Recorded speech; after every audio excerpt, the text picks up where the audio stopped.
இலக்கணம் திருப்புதல். சான்று தருக.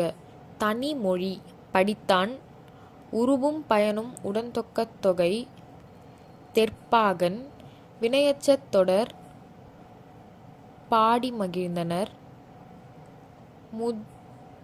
முதனிலைத் தொழிற்பெயர் பெறு பண்புத் தொகை செங்காந்தன். தொடர்மொழி மழை பெய்தது. வினைமுற்றுத் தொடர் சிரித்தான் மாறன். முதனிலை திரிந்த தொழிற்பெயர் சூடு. அன்மொழித் தொகை முறுக்கு மீசை வந்தார். நிரப்புக. தொகைநிலைத் தொடர் 9 வகைப்படும். தொகாநிலைத் தொடர் 6 வகைப்படும். குறுக்கம் 4 வகைப்படும். சொற்பொழுது 10 வகைப்படும். அளபெடை 2 வகைப்படும். உயிரளபெடை 3 வகைப்படும். மொழி 3 வகைப்படும். இடைச்சொல்லுடன் பெயரை வினையோ தொடர்வது இடைத்தொடராகும். வினையை குறிக்காமல் வினை செய்பவரை குறிப்பது வினையாளனையும் பெயர். சிறப்புப் பெயர் முன்னும் பொதுப்பெயர் பின்னும் வருவது இருபெயரொட்டு பண்புத் தொகை. கூறியவாறு எழுதுக.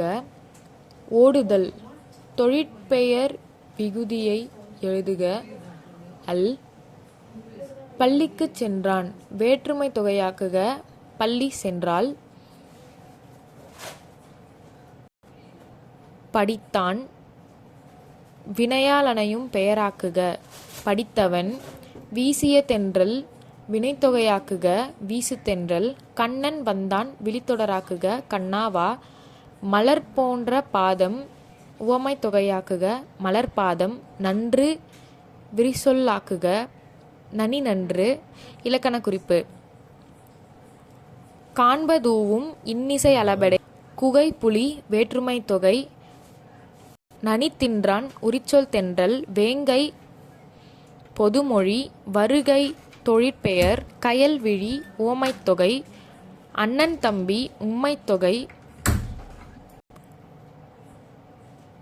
மற்றொன்று மற்று பிற இடைச்சொல் தொடர். சென்னைக்கு வந்தான் வேற்றுமைத் தொடர்.